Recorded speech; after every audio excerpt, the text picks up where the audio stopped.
우리는 모두 인생이라는 경기를 뛰는 선수다. 돈을 많이 벌었다는 것이, 명예를 높이 쌓았다는 것이, 공부를 많이 했다는 것이 인생에서의 승리를 의미하지는 않는다.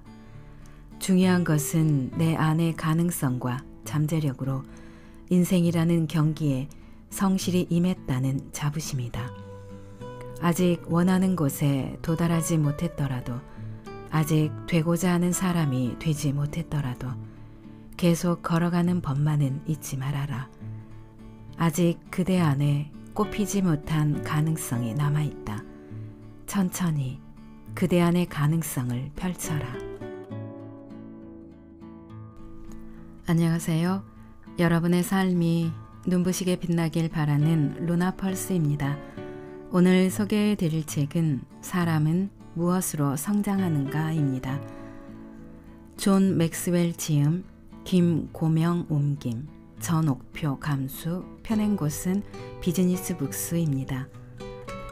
저자인 존 맥스웰은 베스트셀러 작가로 뉴욕타임스, 월스트리트 저널, 비즈니스 위크 등에서 최고의 저자, 최고의 리더십 지도자로 뽑히기도 했습니다.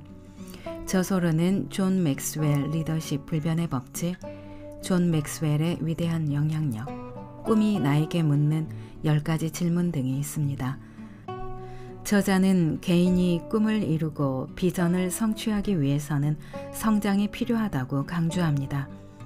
이 책은 원하는 것을 얻기 위해 어디서부터 어떻게 해야 할지 모르는 많은 사람들에게 자기 안에 잠들어 있는 가능성을 깨우는 방법을 제시하고 있는 책입니다.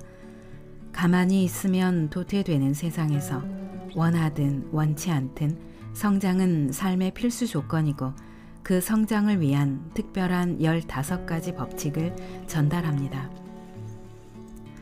지금까지의 내가 아닌 어제까지와는 다른 내가 될 수 있을까라고 의문을 품고 살아왔다면 이 책이 도움이 되실 겁니다.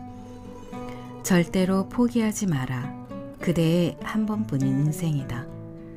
위로와 공감을 넘어 자신의 진정한 내적 성장을 갈망하는 사람들에게 존 맥스웰 박사가 제시하는 15가지 성장 프로그램입니다. 제가 낭독해드릴 부분은 15가지 성장 프로그램 중에서 제1장, 당신은 당신의 인생을 좀 더 멋지게 만들 의무가 있다. 일부분 읽어드리겠습니다. 오늘도 책과 함께 편안하고 따스한 시간 되시기 바랍니다.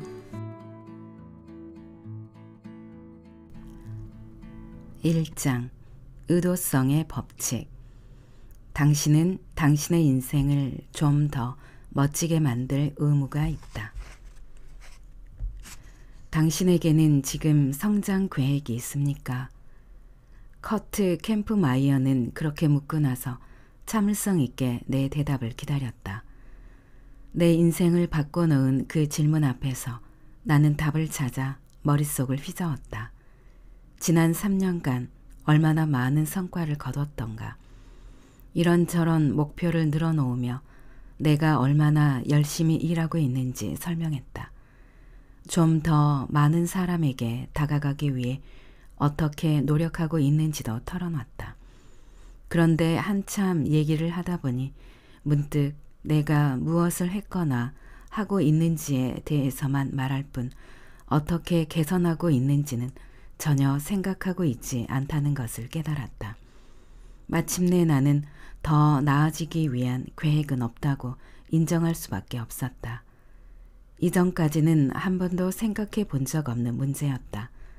사회에 첫 발을 내디뎠을 때 나는 열심히 일해서 목표를 달성하겠다는 결심을 했다. 내 전략은 한마디로 열심히 일하기였다. 열심히 일하면 원하는 것을 얻을 수 있을 거라 믿었다. 그러나 열심히 일한다고 해서 반드시 성공한다는 보장은 없다. 만사가 원하는 대로 술술 풀리는 것도 아니다.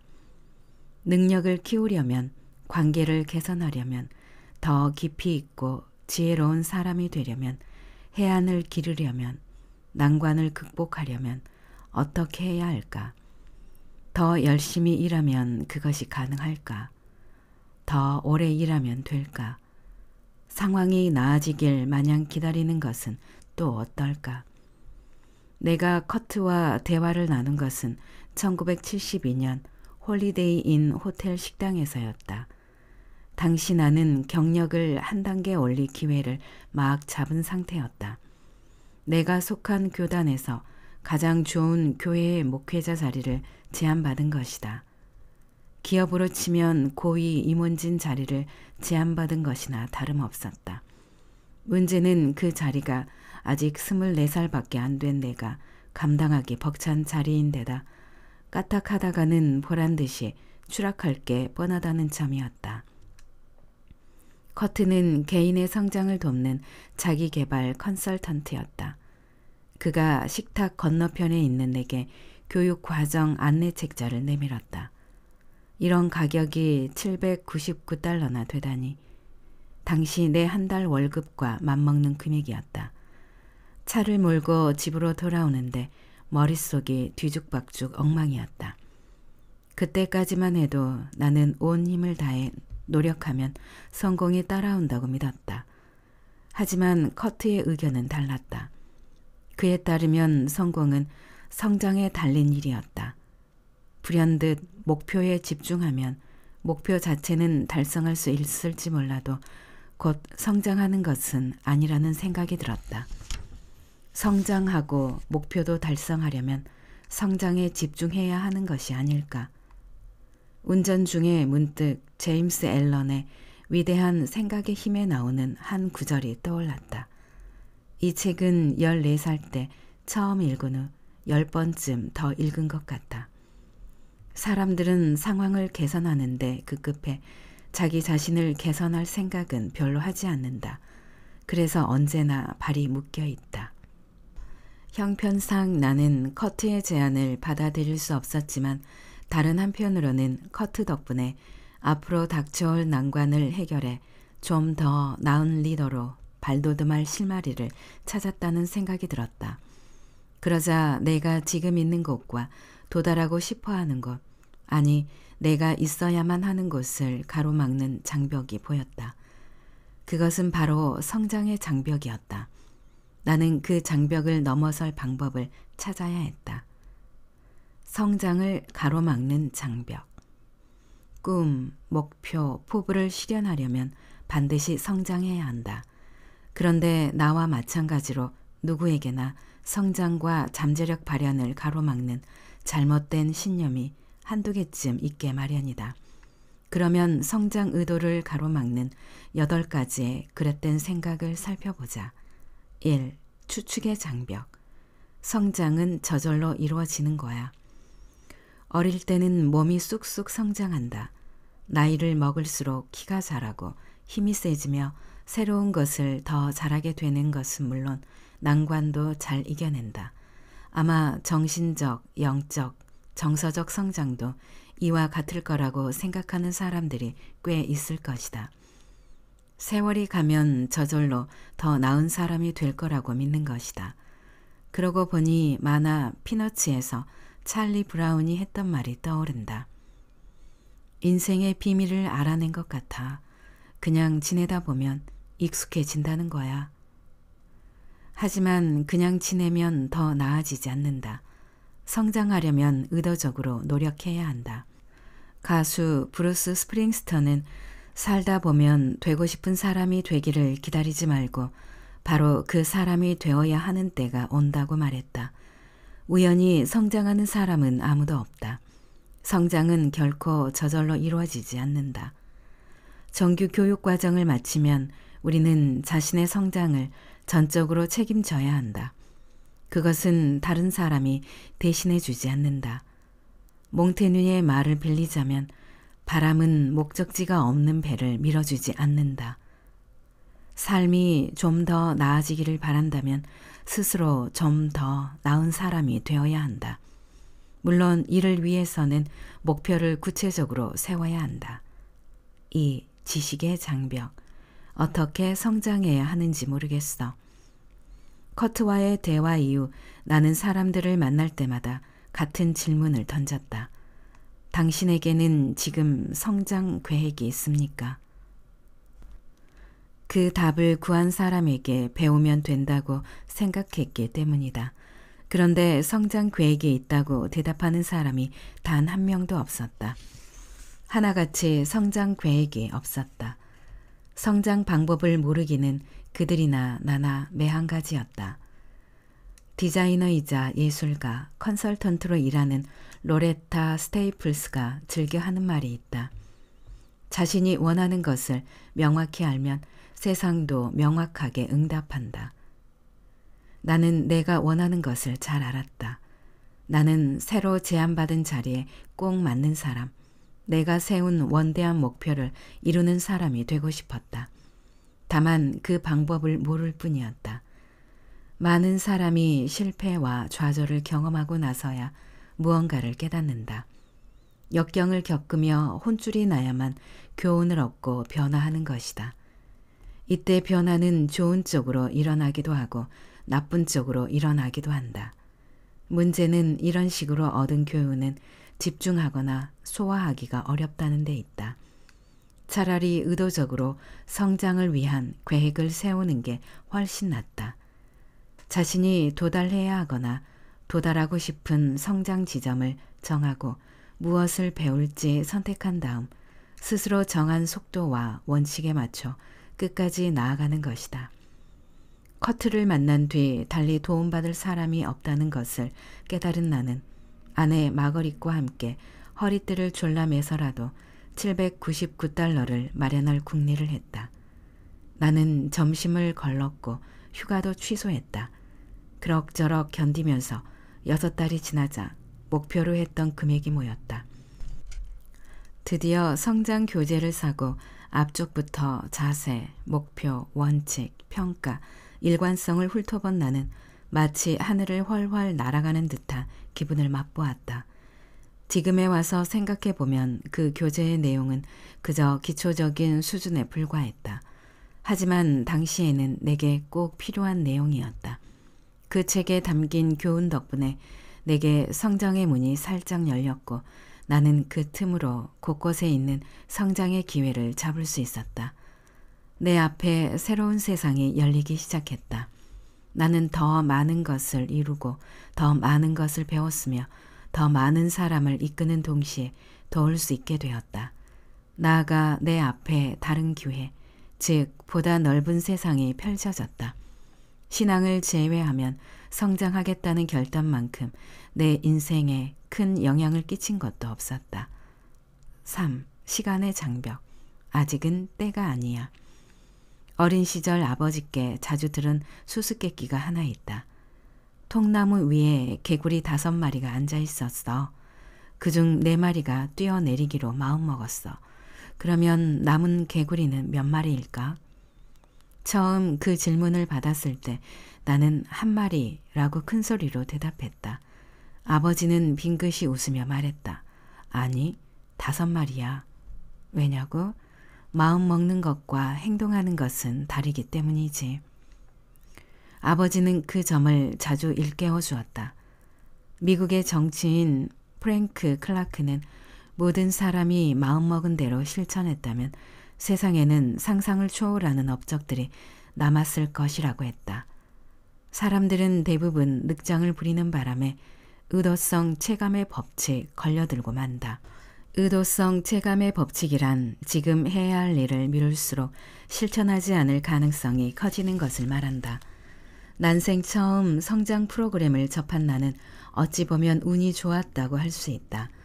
당시에 내게 주어진 일이 벅찼기 때문이다. 그것은 내 인생에서 가장 넘기 힘든 고비가 될 게 뻔했다. 나를 아는 모든 사람이 나를 도마 위에 올려놓고 높은 기대에 부응하는지 평가하려 했으니 말이다. 좀 더 나은 리더가 되지 못하면 내가 얻을 것은 실패밖에 없었다. 따라서 나는 최대한 빨리 행동을 해야만 했다. 어쩌면 당신도 지금 생활이나 일에서 비슷한 압박을 받고 있을지 모른다. 하루빨리 성장 혹은 발전했으면 하는 마음이 간절할 수도 있다. 그렇다면 바로 지금이 성장을 시작해야 할 때다. 교육학자인 레오 버스카글리아는 내일을 위한 삶은 언제나 실현에서 하루 먼 삶이다 라고 잘라 말했다. 준비되지 않았어도 일단 움직여야지. 가만히 있으면 절대 앞으로 나아갈 수 없다. 아직도 성장 의도가 없다면 오늘 그런 의도를 가지고 첫 발을 내딛자. 반드시 그렇게 하지 않아도 몇 개의 목표는 달성할 수 있겠지만 기쁨은 딱 거기까지다. 성장 의도가 없을 경우에는 결국 제자리 걸음만 하게 된다. 반대로 의도를 가지고 나아가면 성장을 지속하면서 끊임없이 다음은 뭐지? 하고 물을 수 있다. 4. 실수의 장벽. 실수하면 어쩌지? 성장은 혼란스러운 일일 수도 있다. 자신에게 답이 없음을 인정해야 할 때나 실수하지 않으려 했음에도 실수했을 때 스스로가 한심해 보이기 때문이다. 세상에 그런 상황을 반길 사람이 어디 있으랴. 하지만 성장의 길에 들어서려면 그 정도 인생 수업료는 내야 하는 법이다. 예전에 로버트 슐러의 문장을 읽은 적이 있다.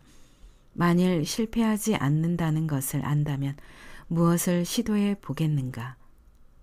나는 이 말에서 무리일 듯한 일에 도전할 힘을 얻었고 또한 거기에서 영감을 받아 실패를 딛고 전진하라 라는 책을 썼다. 출판사에서 첫 증정본을 받자마자 속지에 슐러 박사에게 전하는 말을 쓰고 그를 직접 찾아가 내 인생에 긍정적인 영향을 준 것에 감사했다. 그날 함께 찍은 사진이 지금도 내 사무실 책상 위에 놓여 있다. 나는 그 사진을 볼 때마다 그의 말을 떠올린다. 성장하고 싶다면 실수할지도 모른다는 두려움을 극복해야 한다. 5. 완벽의 장벽. 시작하기 전에 최상의 방법을 찾아야 해. 완벽의 장벽은 실수의 장벽과 비슷하다. 이는 계획을 시행하기 전에 일단 최상의 방법부터 찾으려는 자세다. 커트를 통해 성장 계획의 개념을 알게 된 나는 최상의 방법을 찾기 시작했다. 그런데 곰곰이 생각해보니 앞뒤가 바뀌어 있었다. 최상의 방법은 일단 시작해야 발견할 수 있는 것이 아닌가. 이는 밤에 자동차를 타고 낯선 도로를 달리는 것과 비슷한 이치다. 운전하기 전에 전체 경로를 볼 수 있다면 더 바랄 게 없지만 현실적으로는 운전을 하면서 차츰 길을 알아가는 수밖에 없다. 앞으로 나아가야만 길이 조금씩 드러나기 때문이다. 즉, 길을 더 보고 싶으면 계속 움직여야 한다. 6. 영감의 장벽. 그럴 기분이 아니야. 몇 년 전 병원에서 진료를 받기 위해 한참 동안 기다린 적이 있다. 대기 환자가 어찌나 많은지 기다리는 동안 하려고 가져간 일을 끝내고 나서도 한참이나 시간이 남았다. 그러면서 의학지를 뒤적이다 다음의 글을 발견했다. 동기의 관성에 대한 좋은 사례였다. 일단 한번 해봐. 휴, 우리는 거의 날마다 한숨 소리를 듣는다. 나 역시 스스로 동기를 부여하기가 여간 어려운 게 아니다. 당뇨병 교육가들도 자신의 부모님에게 건강에 도움이 될 바른 습관을 기르도록 동기를 부여하지 못해 한숨을 쉰다. 동기란 번개처럼 번쩍하고 일어나는 게 아니다. 다른 사람이 부여하거나 억지로 주입할 수 있는 것도 아니다. 사실 동기는 함정이다. 아예 동기를 생각하지 말자.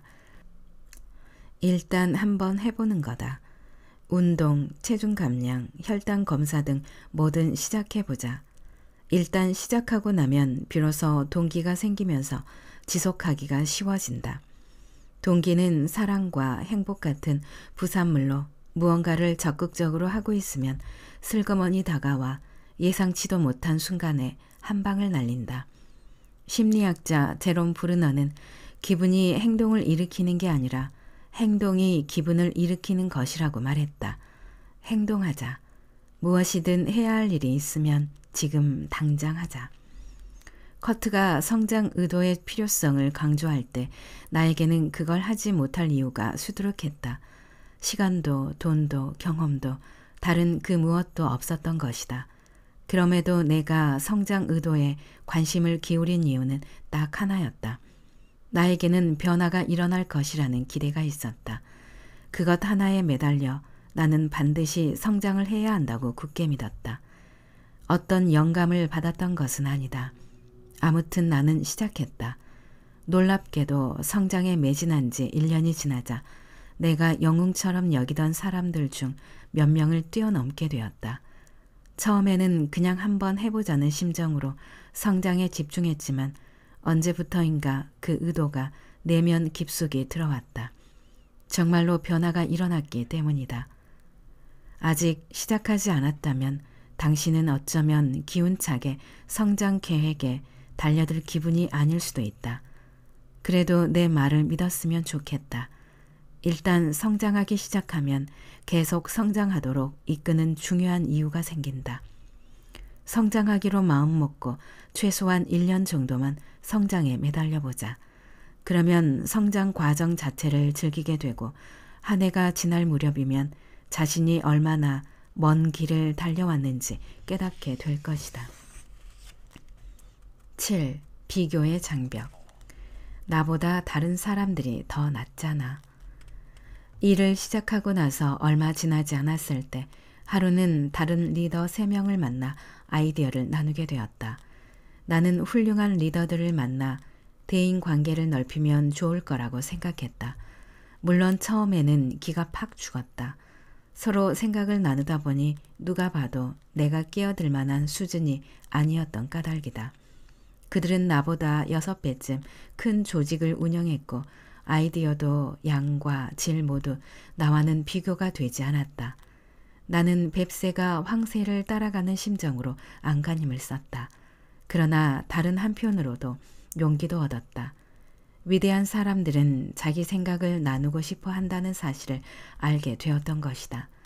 나는 그 모임에서 아주 많은 것을 배웠다. 자신보다 뛰어난 사람을 만나면 무언가 배울 게 생긴다. 8. 기대의 장벽. 이것보다 쉬울 줄 알았는데. 나는 내가 아는 한 성공한 사람들은 어느 누구도 순식간에 성장해서 힘들이지 않고 정상에 오를 수 있다고 생각하지 않는다. 성장은 저절로 이루어지지 않는다. 다음은 스스로 운을 만들어내는 공식이다.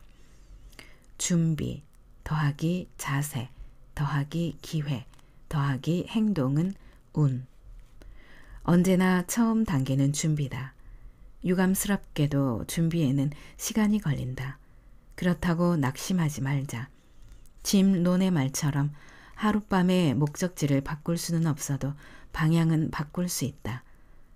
목표에 도달해 잠재력을 발현하고 싶다면 성장하고자 하는 의도가 있어야 한다. 변화를 일으키는 방법. 1. 지금 중대한 질문을 던진다. 의도적 성장의 첫걸음을 뗀 해에 나는 이것이 평생 지속해야 할 일임을 깨달았다. 그 해에 내 마음속 질문은 얼마나 오래 걸릴까에서 얼마나 멀리 갈 수 있을까로 바뀌었다. 당신도 지금 똑같은 질문을 하기 바란다. 물론 질문에 답할 수는 없을 것이다. 나는 40년 전에 성장 여행을 시작했지만 여전히 답을 찾지 못했다. 그러나 얼마나 멀리 갈지는 몰라도 방향을 정하는 데는 분명 도움이 된다. 인생에서 어디로 가고 싶은가? 어느 방향으로 가고 싶은가? 갈 수 있는 가장 먼 곳은 어디라고 보는가? 이 물음에 답하면 성장 여행이 시작된다. 우리가 인생에서 바랄 수 있는 최상의 것은 자신이 받은 것을 최대한 활용하는 것이다. 그러기 위해서는 자신에게 투자해서 가능한 최고의 인간이 되어야 한다. 부릴 게 많을수록 가능성도 크다. 물론 그만큼 더 멀리 가기 위해 힘써야 한다. 어린 시절에 아버지는 늘 이 말을 강조했다. 많이 받은 사람은 많은 것을 요구받는다. 최상의 모습을 실현하기 위해 성장에 온 힘을 기울이자. 2. 바로 지금 한다. 1974년 나는 데이턴 대학교에서 열린 세미나에 참석해 위기의식을 주제로 한 사업가 클레멘트 스톤의 강연을 들었다. 바로 지금 하기라는 제목의 강연에서 이렇게 말했다. 아침마다 침대에서 나오기 전에 바로 지금 하자라고 50번 말하십시오. 하루를 마무리하고 잠자리에 들기 전에 마지막으로 할 일도 바로 지금 하자라고 50번 말하는 겁니다. 그날 세미나에 참석한 청중은 약 8,000명 정도 되었지만 나는 스톤이 나를 위해 말하는 듯한 느낌이 들었다. 집으로 돌아온 나는 6달 동안 그의 조언을 충실히 따랐다. 매일 아침 일어나자마자 그리고 밤에 잠들기 전에 바로 지금 하자라고 말한 것이다. 그러자 강한 위기의식이 느껴졌다. 현재 당신이 직면한 가장 큰 위험 요인은 지금이 아니라 나중에 의도적 성장을 최우선 순위로 삼겠다는 생각이다. 그런 함정에 빠지면 안 된다. 얼마 전에 내가 읽은 제니퍼 리드의 글 중 일부를 소개하겠다. 나중에 보다 더 고약한 말이 있을까? 나중에 할게. 5년 동안 구상한 책이 있는데 나중에 시간이 나면 쓸 거야. 저축해야 하는 건 아는데 나중에 해야지. 나중에는 우리가 스스로 꿈을 깨려고 휘두르는 망치, 스스로 성공 기회를 가로막으려고 세우는 수많은 장벽 중 하나다. 내일 시작하는 다이어트, 다음에 하게 될 구직 활동, 언젠가 좇을 인생의 꿈은 우리 손으로 만든 다른 걸림돌과 결합해 그냥 되는 대로 살아가게 만든다. 왜 그런 식으로 자기 무덤을 파는가? 왜 지금 바로 행동하면 안 되는가? 현실을 직시하자. 익숙한 길은 걷기 쉽지만 미지의 길에서는 언제 어디서 무엇이 튀어나올지 모르는 법이다. 이 책을 읽기 시작한 당신은 이미 첫 발을 내디딘 셈이다. 이제 멈추지 말자. 계속해서 걸음을 옮기자. 내일이 아닌 바로 오늘 당장 말이다. 낭독은 여기까지입니다. 여러분의 구독과 좋아요, 댓글은 저에게 큰 힘이 되는 거 아시죠? 오늘도 끝까지 들어주셔서 감사합니다.